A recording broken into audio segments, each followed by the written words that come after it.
Welcome back to the Metal Exchange. Justin and Chris here with you for another week, and we are extremely lucky to have Bernd Basmer and Martin Reichhart from Germany's Superior joining us here today. Gentlemen, how are you both doing? Very good. Very good. Thank you very much. Thanks for having us here. Our pleasure. Chris, my friend, how are you as well? I'm great. I'm really excited to have this discussion. This is a really cool treat for both of us and for a number of our listeners as well.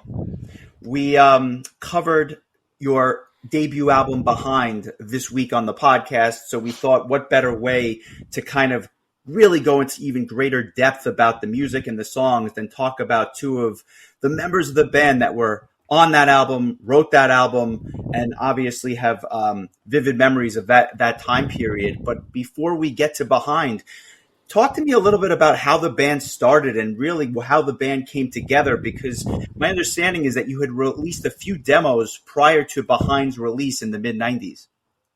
That is correct, and even Bernd and I, we were not founding members of the band, so there was existing a Superior band long before we both joined. Sure. And I joined in 1998 or something like. No, 1989. That was my time when I joined the band, and so back then it was still a very much a power metal kind of band. So we were not in that progressive kind of metal at the time. And Bernd joined, as far as I know, in 1992, Bernd, if you Yeah. remember. Yeah. 1992, yeah. So, go ahead. So, I actually, Michael Müller, who was the other guitar player, so I had a guitar lessons with him before I joined the band. So that was really exciting for me because I was a fan of the existing band already.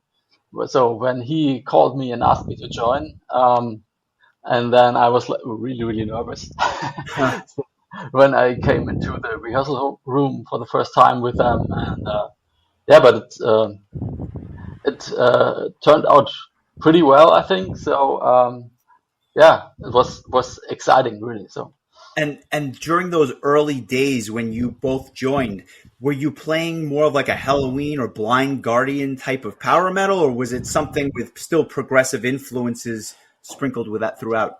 There were some progressive influences, but in a way that, there were a lot of changes in the beat, and so it was a bit too complex actually at the time. So when Bernd and I joined, we were kind of streamlining things as a band together, and Bernd was actually the one who actually came up latest to the lineup that then played or recorded the Behind album and later also Unique, etc. So we had finally the lineup together where we could say this is it, and now we can create songs that really last for longer and not just do what everybody else is doing. And when you guys kind of came together, what were your personal influences? What were you listening to at the time? What did you enjoy? Because I'm sure you brought a lot of that into the music. Yeah, I mean, for me, I was a big fan of Metallica, for example, and stuff like that. So also Dream Theater, of course, was a big influence, obviously, for us all. And that went on really for all the time when we were together. But we were also pretty open to other stuff, not only metal. So I was also a big fan of Sting, for example, or like older music, like the Police, or even like some pop music, like the Eurythmics and stuff like that. And David Bowie, I liked pretty much. Yeah. So. Martin, if you... Yeah, absolutely. So for me, when I started to play bass guitar, first thing was Iron Maiden. So that made me a bass player at the end of the day. I think Steve Harris had that effect on a lot of young people at the time, where they heard that those galloping Iron Maiden sounds, and you're like, that's what I want to do, you know? Exactly. But then you figure out, okay, this is just one way to play bass guitar, and then you go into Metallica, and then later on I was more into what's called new metal, just to understand the energy of that kind of music. But like Bernd was saying, so we were actually deep into all kinds of music. Film music was very interesting for us, so orchestras and all that kind of stuff. So you learn over time that, you know, music is not one dimensional. You have to take from all sources of music. You have to learn and try to be creative with that kind of stuff, so that you can mix things in a different way. Did you have a difficult time trying to navigate away from the power metal into what behind would come? Did the other members of the band have a little bit of pushback towards that, or was everybody kind of like, yeah, this is the direction we should be going in now? Well, if I may, so when we formed this lineup, we also reached out to Jan Marco Becker, the keyboard player, who brought a lot of other influences into the band. That made us sound completely different, and I think it became very natural that we worked together. For example, the song "Why," it took us half a year to get to the final result of that song. Wow. Because there was a lot of discussion about how we can make the arrangement of the song, but you know, once you have found a recipe for it, then it becomes very easy to work together. But we had to take that hurdle at the time. Bernd, you may. Yeah, sure. I totally agree. I mean, Michael, like the other guitar player, he also played keyboard, also when we played live at times. So that also made it really kind of versatile, that we could add different kinds of keyboard sounds to our music, and then when it really had to be heavy, then he just took his guitar again, and so that made us also kind of flexible, that we had so many influences, so many different influences. I mean, I'm also a big fan of classical music, and so was Michael too, and Jan also had a lot of influences from the 70s and stuff like that. So yeah, but it felt natural for us. I mean, maybe that's also why Unique was so diverse, like so many different kind of stuff. Maybe that was the reason for that. I think that when you listen to all three albums, especially if you listen to them in order, or even, you know, pick an order, the change in direction was so apparent, I guess is the word I'll use.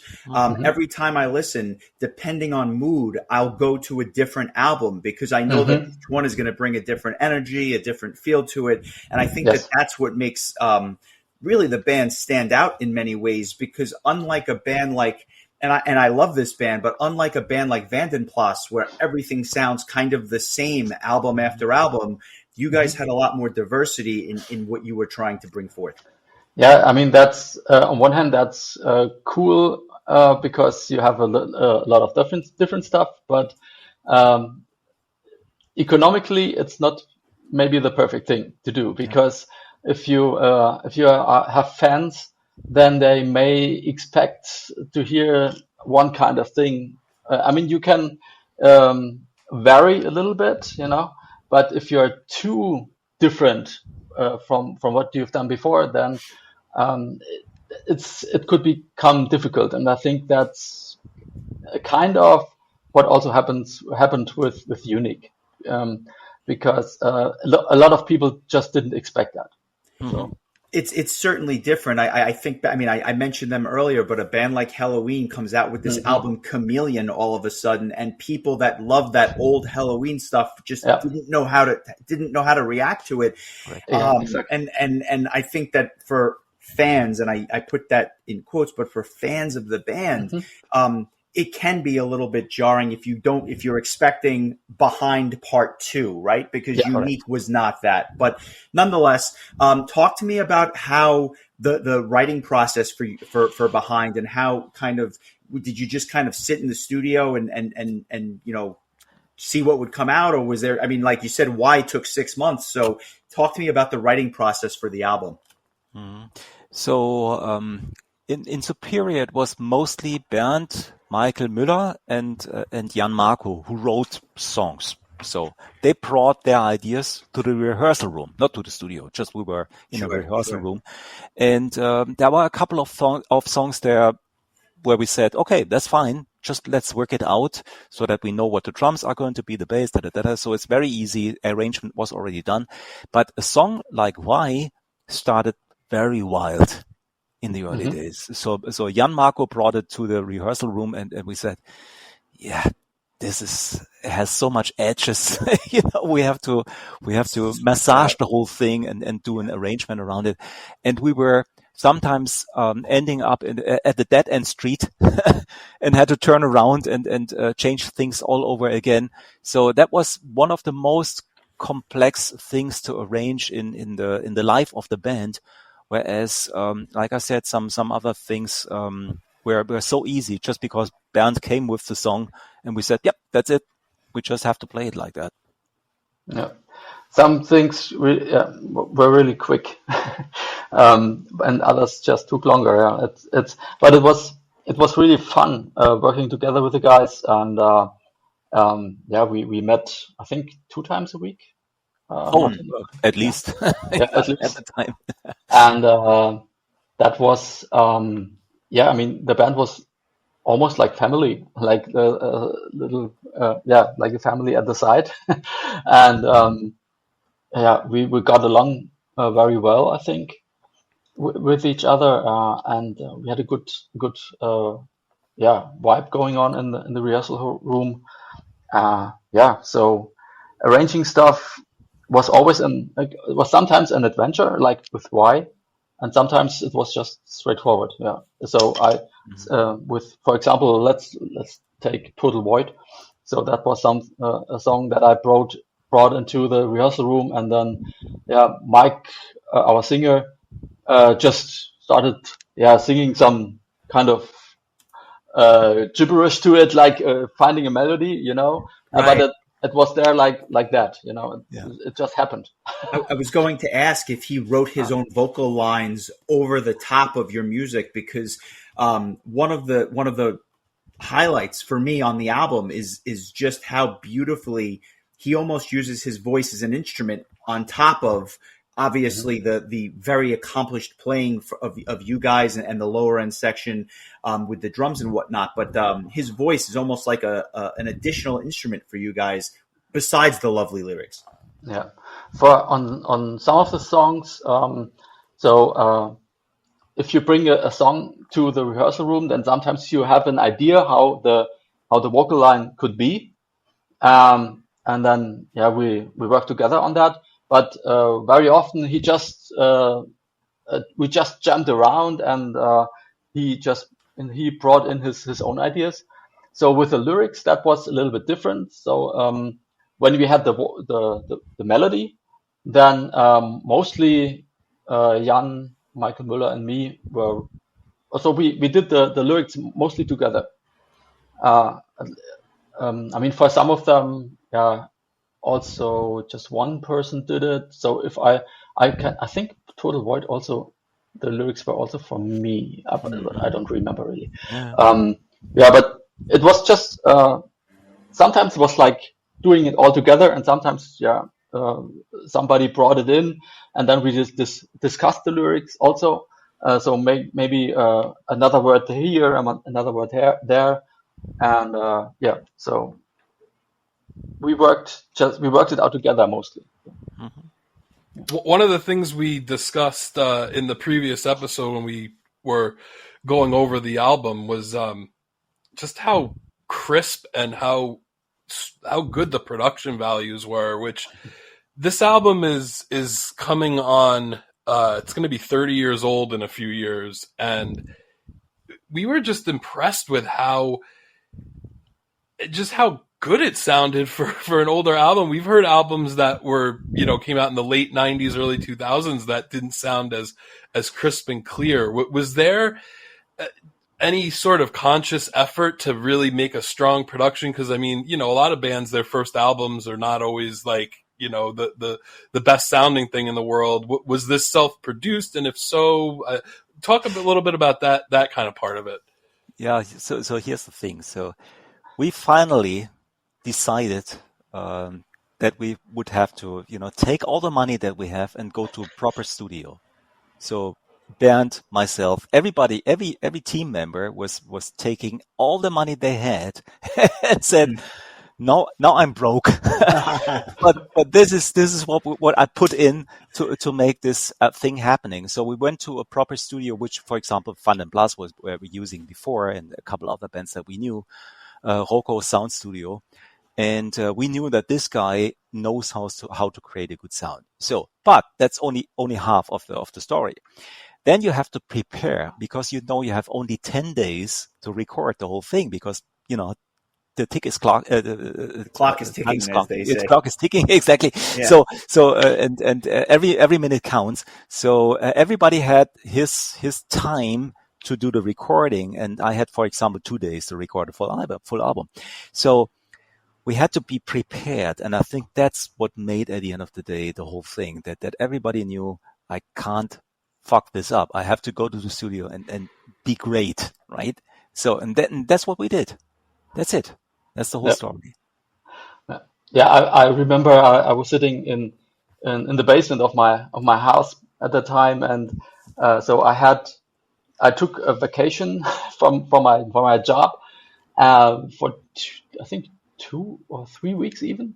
I only had 2.5 days for recording my guitars and the solos, and so I prepared for 2 weeks, the whole day, sitting in my basement and playing the songs on and on and on again. I had a little 4-track recorder where I just played on it and listened to it. There I have to improve and do it again and again and again. And then I drove to Rocco and recorded the stuff. So it was also the first time for me to go to a bigger studio. The other guys had at least a little bit of studio experience before, when they did some demos together. So I had one experience in a studio when we recorded the Time Shift demo, but that was it. And I was a little bit nervous, but Rocco also did a great job of like calming me down and let's just do it again, and pushing me, and it was great. I had a great time in the studio, and I think that's also something you can hear. So if you have a great guy sitting at the mix board and telling you, pushing you to do good stuff, then that's also important. If you listen to interviews with Paul McCartney, he talks about how the success of the Beatles was really based upon just playing together, like for years and years before they became the worldwide phenomenon that they ultimately became. So I have to think that those 2 to 3 days a week that you were in the rehearsal space, just kind of or 8 days a week, if you will. There you go. But just working through this stuff, that by the time it was time to go into the studio, it was almost muscle memory at that point. You knew what you were trying to accomplish. And I think I think that the album really expresses that, because it sounds like a professional job. This wasn't just, a bunch of young guys going into the studio and let's see what happens. I mean, this was a very calculated album in many ways. That is correct. That is correct. And like we said, on top comes Rocco as the sound studio. It was all analog recording, so there was this 16-track, machine that we were using, and half of the sounds, of course, the keyboards, for example, were just coming from the computer. Yeah. So it's interesting, because nowadays, and Chris and I have talked about this in the past, there's so many artists, even individuals, that come out, they play every instrument, but because they're able to just do things on the computer in their own home studio for cheap, it sounds it sounds so much better than other stuff that you might hear. And also then you also have bands that don't actually record together. They just send the files over the internet, and all of a sudden it comes out and it sounds wonderful. But it was different 25 plus years ago for sure. Yeah, Yep. definitely. So that's actually pretty interesting that you say that, because that's actually what I'm currently doing at the moment. Yeah. So recording stuff for myself, and so times have definitely changed there. So you can achieve a lot at home, and with just, if you have, of course, you still need some good equipment, but I mean, you don't really have to go to a very expensive studio anymore if you know what you're doing. Like, Exactly. I mean, Right. mixing and mastering is a different beast, like, of course, but you can handle it at least to a point. So I think that as you go into the studio and you begin laying these tracks down, did you realize that you were kind of on the cutting edge of something that was going to really hit home for a lot of people? Because by and large, this album got rave reviews within the circle of people that would, find this kind of music. I said to Chris that even though this album came out in the mid 90s, I said that if this album had come out 15 years later, right, 2010, 2012, this thing would have blown up, because I don't know that the world was ready for this. I mean, back in 1995, there was Dream Theater, and that was it. Like, nobody else was really making it. And so did you realize how special this album was when you were kind of laying down the tracks? I think we had it in our guts at the time that we have something special going on. But, going back, again, this was self-financed. We put all our money in. Sure. And then I'm sitting there as the bass player. I just hear the drums and pilot guitars. So I'm playing my bass tracks to it. I'm thinking, yeah, this is okay. Good job. So I'm leaving the studio. And after that, we start doing the mixing, and then you start realizing, oh my God, this is sounding so good. Yeah. and then you have the final result. And I remember I was going on a vacation with back then my girlfriend. I was sitting at the beach and I was listening to the final recording, and my God, I thought, sundown, and I'm sitting at the beach and think, this is fantastic. But we still had no deal signed. So we didn't know, was this just, for the bin or just for us to please ourselves, or is it something that really the industry is kind of interested in? And that's what then happened, that we got signed. I was going to ask that next. Talk to me about how you go from self-financed and self-produced, and not self-produced, but self-financed to we have a record deal. What was that process like? Bernd, you remember Limp? Yeah. So the guys had known Limp Schnorr, which is a publisher. He was a guy from Hamburg, and he had connections to, all over the world. He had connections. So he was doing things with, I think, with Halloween before. Yeah. All these guys. So really bigger bands. So and he knew one of our demo tapes, and so we contacted him, talked to him about getting a record deal, and he then mostly brought us together with Noise at the time,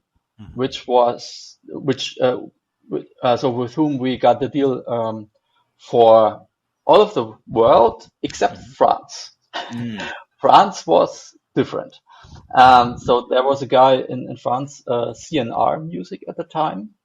Olivier Garnier was the guy who was the head of that. And so in France we had this really special deal. And he really did a lot for us. So and that was also why we were more successful in France than we were in most of the other countries. So we had a lot of success in France, in Brazil, for example, some Japan, I think I remember. Mm-hmm. Yeah, I think these were the most successful countries. But we were also touring a lot in France, and we had interview and photo sessions there in France when the album came out, and so he did a lot for us, and so yeah, that's mostly that's basically how it went there, that we got the deals there. And from what I understand, Gianmarco actually got hurt at some point, was not able to tour with you guys. First of all, I have to hope that he's okay. But what happened? Like that must have been heartbreaking for him. This is the craziest story ever. So we were touring. The band, the Noise Records did the buy on for us. They paid for the tour. Wow. So we are going on tour with Angra and Virgin Steel, actually. So we were from totally my neck happy. of the woods. They live. They're 20 minutes from my house. Oh, Okay. It was so good. It was so good. What an adventure for us to tour with these bands. And Angra, from being from Brazil and we from Germany, we love playing soccer. Yeah, So- yeah. So one night, and this is, I think, the third night on the tour. So we were having great gigs so far. And we played Rock Factory in Nuremberg, which was the best thing ever that we did as a band because the sound was just so great. So after that, we are starting to play soccer with this Brazilian band. And Gianmarco was getting too excited about his techniques. So he was just crashing his hand and it was like a broken hand. And he said, I have to stop now. So we took him to hospital. And what can you do? So Michael, the other guitarist in the band, can kind of play keyboards a little bit. So we were kind of changing the whole setup for the show. And then Andre Matos, who has passed away sadly, but the singer from Angra said, I can also play keyboards and I'll help you out. So we ended up playing with like a 35 or 40 minute set instead of a 45, 50 minutes, but we kind of managed it. So we got over it. But Gianmarco has recovered totally. Yeah. And I guess that makes sense because you would ultimately re-record that acoustic version of Why with Andre Matos, which is to this day one of my favorite bonus tracks that I've ever heard, just because I'm such a huge fan of his vocals and I just love the way that you rearranged the song in many ways because it was just so different and dare I say so unique in many ways. So I thought it was a great bonus track. Yeah. Mm. Yeah, I love that one too. And that recording session with Andre, I still remember we went to the north of Germany because he was there for recording a new Angra album. So Gianmarco and me, I think, we drove up there to meet him, and he could sing his tracks, lay down his tracks, and we just took him to the studio again. And yeah, it was so great that he was supporting us there, and yeah, I'm still really, really thankful that he did it. So that was really great.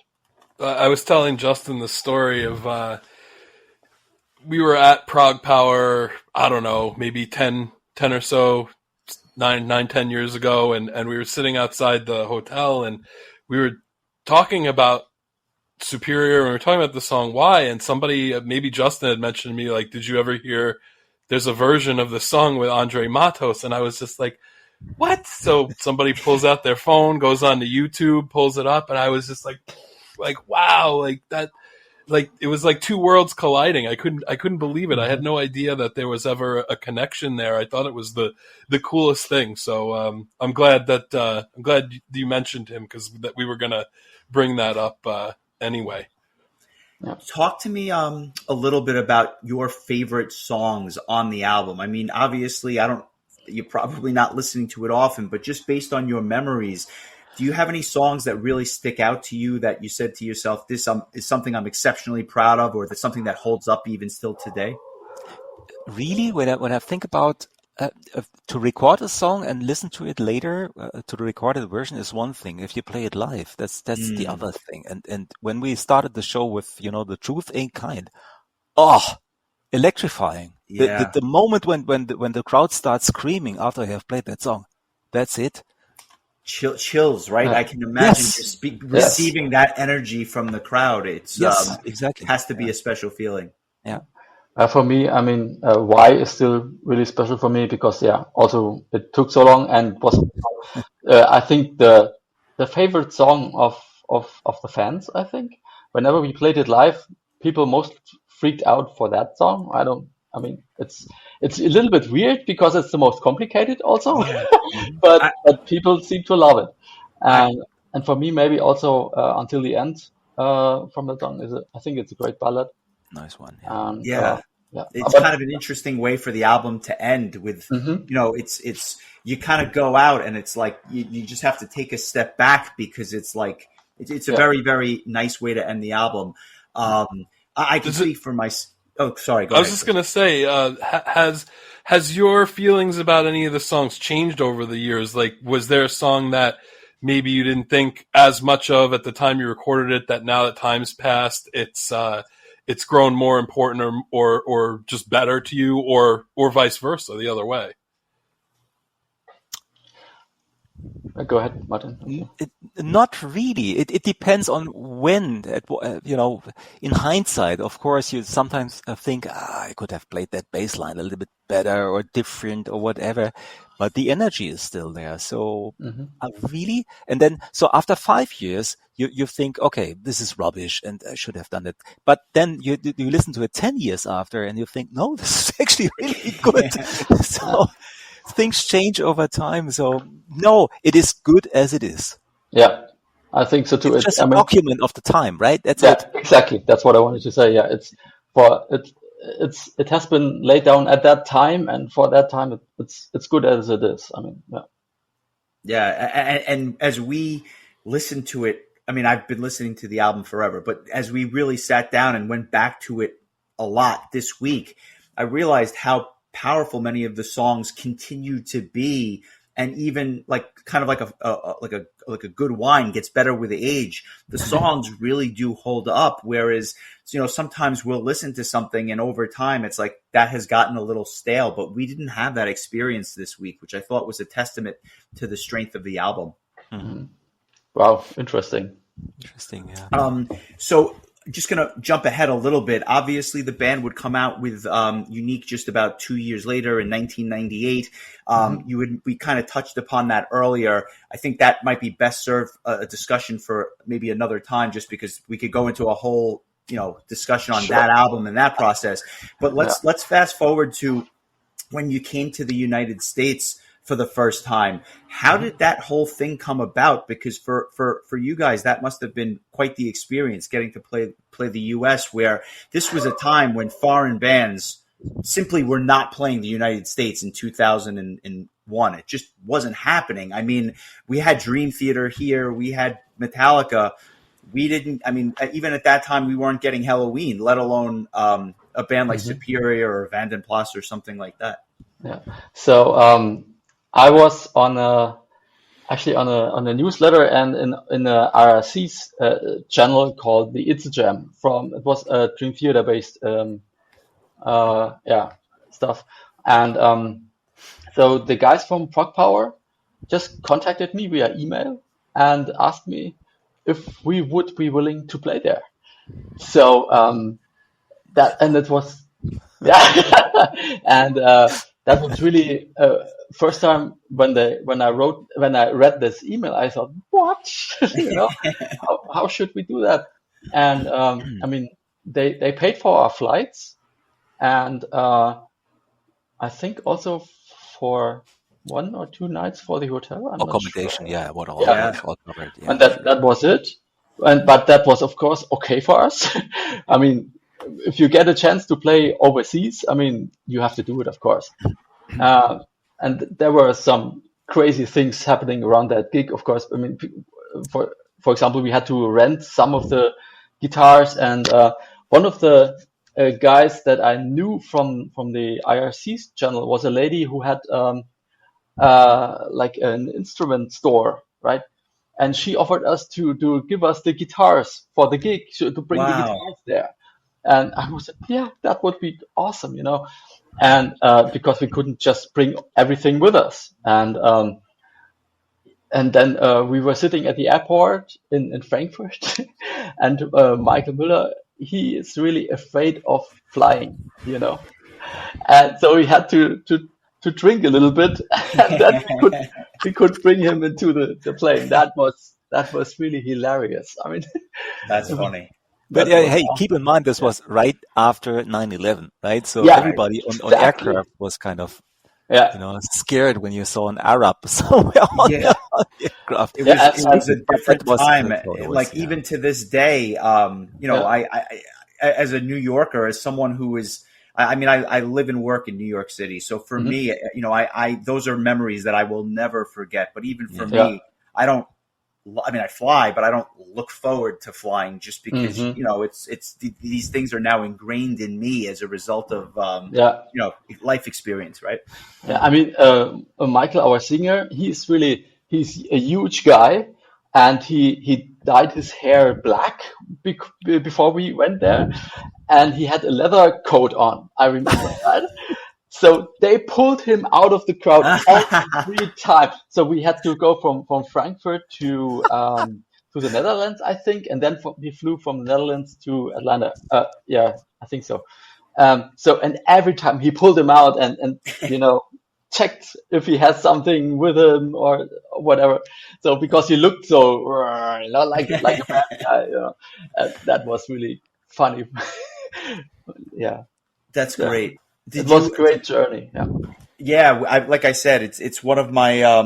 I'm still kicking myself for being young and unable to get to the show at that time. But talk to me a little bit about the set list. How did you decide what you were going to play? Because it's a new country, it's a new set of fans. I'm sure you didn't know what to expect. How did you kind of put together a set list? Yeah, I think it's a very simple recipe. When you know you only have a short slot on a festival, then you go all in. So no ballads, no nothing, just as much power as you can give. That's what you do. So that's how we chose the songs. Yeah. So basically we just attack. Yeah. There's a video that is kind of out there from that show, and it was your playing of Why, which we'll actually post on our social media feed and whatnot this week. But I bring it up because that is considered by many one of the most one of the greatest performances in the history of the festival, let alone that year. Just because, I mean, that was a 10 out of 10 performance on that track. Okay. Well, thank you. I think that's the point when you arrange a song like that. Like we said before, it takes half a year, and then you are in the music. The moment you play that thing, it's like whoop! You are purely in the flow. Yeah. That's it. Yeah. I reached out to Glenn Harveston, the promoter of Prague Power, and I asked him, would you just give us a little bit, like a little blurb of what you remember from asking Superior to play and their performance? And so he emailed me back, and he said, I used to receive a Prague catalog in the mail from the Laser's Edge back in the 90s. This was before we could hear stuff online. The owner was a friend of mine who highly recommended that I give Behind a listen. I instantly fell in love with the crunch of the album. It was everything I wanted that was missing here in the States. So when it was time to book the second festival, it was a no-brainer. It was a pleasure to work with them, and they were true professionals. I do have a grin looking back on their singer's stage appearance. Andrew WK must have seen him and copied his look. So that comes from Glenn totally Harveston. Get that. Wow, that's cool. Nice.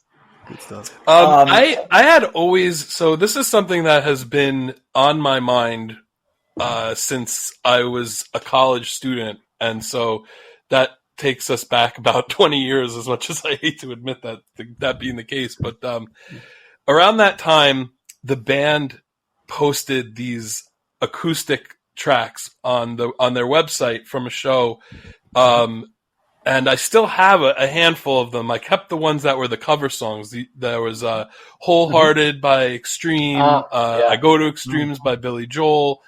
I still go back and listen to those tracks, and I get such a kick out of it. the vocals are so good to be able to hear them kind of shine, because there's not the electric instruments kind of drowning it out a little bit. I guess it's like the acoustic sound of it. I was really just curious about that concert, why you chose to share all the files online, how it all came about. I love it. And is that material still available? Because I would love to be able to have the rest of the songs. I have like parts of it, but not all of it. But just talk a little bit about that, because that's just a very fond memory I have from when I was a college student. That was one of the shows that was arranged by our French friends there. Actually, one of the guys, so it was I think it was in a school or something, where they had in a hall, like they had a hall there where they, I think it was a sports hall or something. But so they just contacted our record company in France, and then they brought it together so we could play there. And so I think it was it during the acoustic tour? I don't remember actually. One of the things that it was one of the gigs of the acoustic tour, I think. Yeah. Mm-hmm. And so one of the guys who really brought us there was somehow involved in that school there. So he was a big fan of us, and I was also in contact with him over the internet by the time already. And so for the acoustic tour, we thought, okay, what can we play? I mean, we decided on these cover songs, and some cover songs that we all love, right? So then we rehearsed them and played them, and it was really a journey, because it's also there were also some these musical styles that we had to do there. You know, it wasn't just our stuff. Also, like you said, from Billy Joel or all the other stuff. I think I still have a full recording of that show. So if you like, I can send this to you. I would love that. One of the things that really always stuck out to me about that recording is it just sounded like you guys were having so much fun. Like it just sounded like it was a lot of fun. That was definitely. So it was just something different, you know. If you play these songs acoustically, and also the crowd was pretty happy with us there. So they loved what we were doing, obviously, and we loved what we did there too. So we had a lot of fun. Of course, and business-wise, it was also a very good approach by the record company, because they know there is all this audience that does not like to go to these metal venues, so they could reach out to a wider audience, so that you can pull the crowd over, and they start loving the band, and vice versa. Of course, we had our standard fans, you know, people that we have already seen at the shows, and new people. So that was good. I think it was smart, because even by putting it on the website, if somebody listens to Billy Joel, they're like, oh, I know Billy Joel, let me check out this cover. Right. And then all of a sudden they pick up Unique or something like that. It becomes a very, very, it's an easy way to kind of get into the band when they've never heard of, you know, Superior proper in their life. So And not a lot of bands were doing that at the time, where they would just provide an entire concert online for the fans. Like that was that was another one of the things that I was really impressed with, was like, how often do you just see a band be like, here's a concert, here you go. Like, just, you know, I thought that was a really cool thing, like a really great gesture to all the people that weren't, especially to us in North America, who wouldn't really have a way to see that concert any other way at the time. Actually, that was one of the reasons. I mean, we at that time I was really into all that internet stuff. So I was managing our website, and I was in contact with with the people in the US, some people in the US. Actually, when we first started to distribute our first album, I sent over big boxes with CDs to one guy in the US, and he distributed them there for us. So, he sent us also the money back, and he managed that all. It was just private, no business guy, just private. I met him also, I think, over the Instagram list, if I remember correctly, and that was really great. So we had a lot of help from people in the United States who supported us there, and also I had the same deal with a guy in Australia, for example. Wow. So Exactly. that was really amazing for me too. So I even met this guy once when he was over here in Europe, just for vacation, and that was such a cool thing because to learn to know people from the other side of the world. I would never have experienced that if the band wouldn't have been there. So that was also something I really loved about playing in that band. And it's funny because it was a time when it was the early days of the internet where people were just starting to connect with people all over the world, but the infrastructure wasn't in place to have websites where you could order CDs or the shipping distribution. So it was a lot of ingenuity and a lot of just different approaches to kind of get your stuff out there. You couldn't just go to Bandcamp and type in Superior. It was a different time. Exactly, yeah. I also remember, so when I shipped out the second box with the CDs, I put so my wife had the idea to put some chocolate for the guy who distributed it, but the problem was that the chocolate melted. And that then people said, "Oh man, I got used albums, I paid for new ones," and that became then the chocolate incident, kind of the famous. That's so funny. It was very thoughtful, but I guess it just the overseas distribution again, not quite what we had hoped.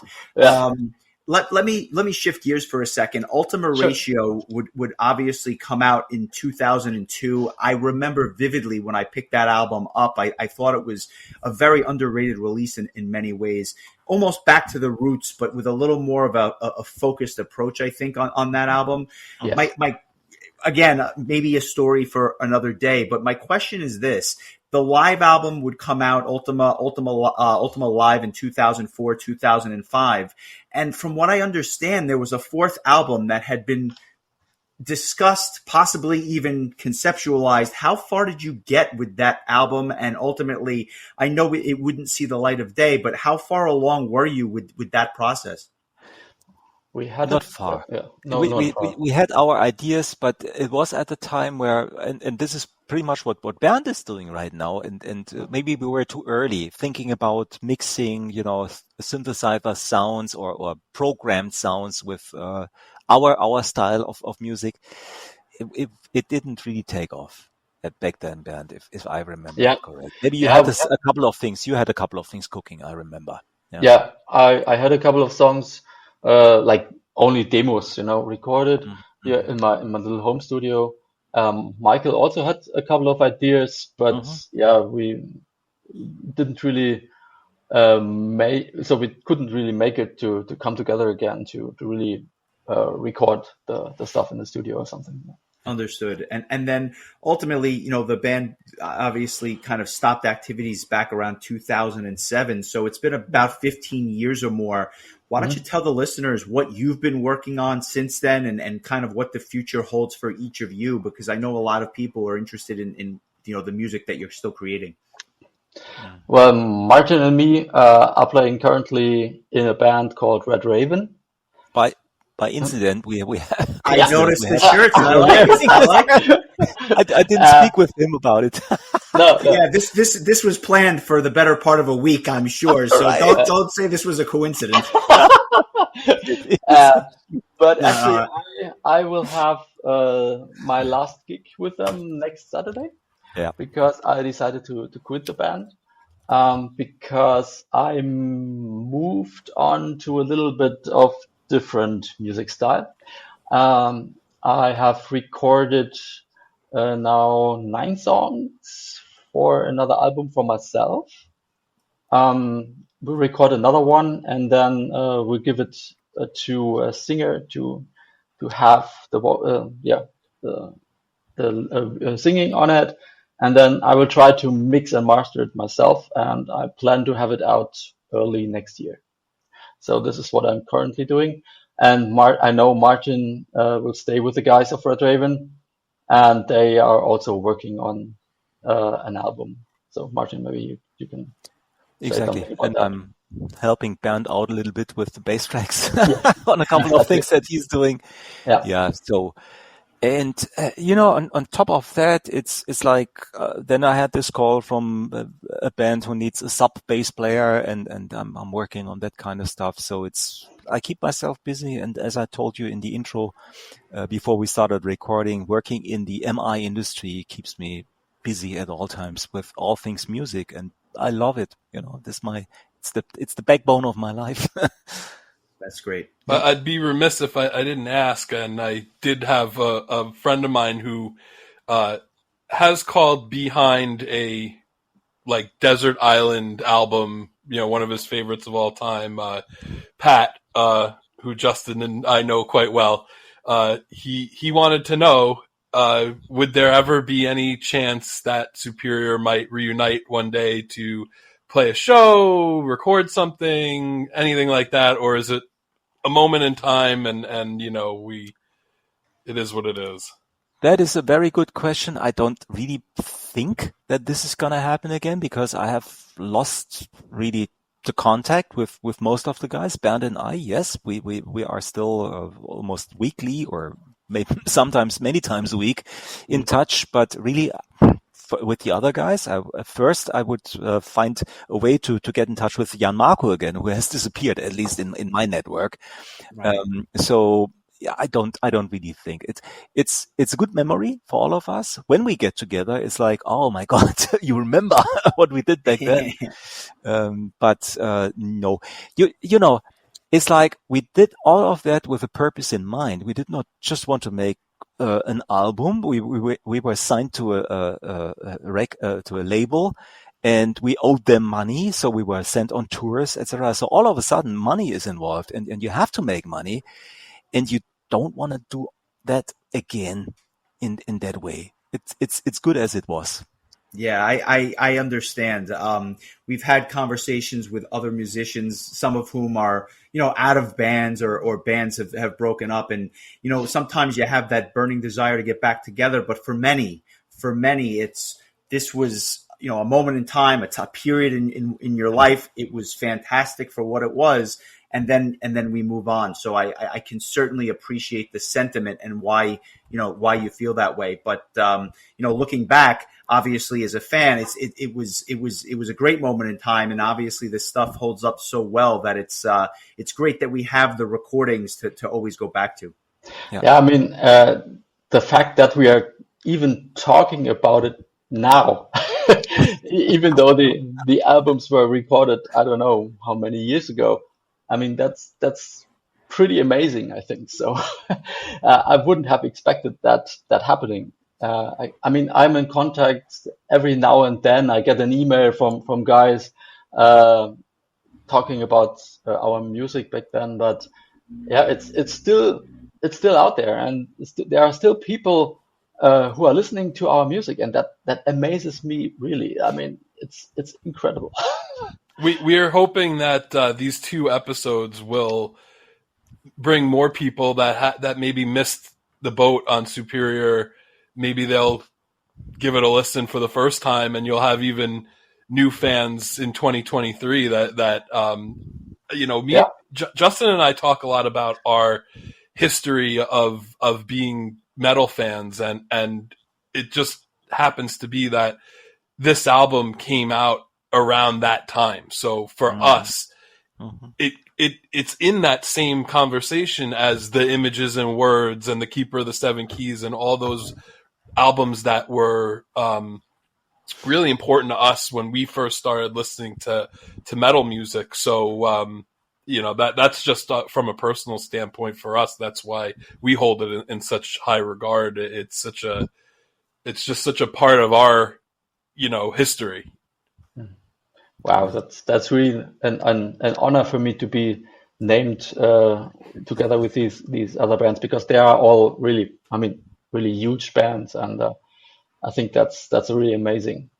Well, it's funny. We talk about at the time, we didn't know who was going to be a big deal one day and who wasn't. I mean, Sure. we didn't know the difference between Superior and Halloween, or we didn't know who, because in the U.S. especially, so many of these albums weren't even distributed here. We would have to find a specialty store that sold import CDs. Like if you walked into a normal CD store, you could get an Yngwie Malmsteen CD or a Dream Theater CD or maybe a Halloween CD, and of course, your Iron Maidens and your Megadeths and what have you, but you couldn't get a Van den Plas or a Conception or a Superior album. So that made it all, special too, because you were really going out of your way to find something that was special that most people wouldn't know about. Yeah. Mm-hmm. So let me ask this: how can people find you, the music that you're working on? I guess now would be a good chance to give out your social media, the band websites, etc., just so people can find you and your the music that you're still creating. So for Red Raven, it's the website is red-raven.de, and so if you would like to find out about the band, just have a look. For my own stuff, I mean, I will announce it probably on my own website. So my name, Bernd-Basmer.de, and also on my Facebook and social media channels that I have for me privately. There's no name for the project yet, but I think I will have one pretty soon. So if I do, then I will announce it there. Excellent. So thank you both for joining us. It was a pleasure to kind of take this stroll down memory lane and go back all these years. But just know that people are still listening, and obviously people were excited to hear from you both. So thank you, gentlemen, very, very much, and we'll catch up with you soon. Thank you for having us, and that was really cool. Great chat, guys. Yeah. Thank you. Thank you both. Okay.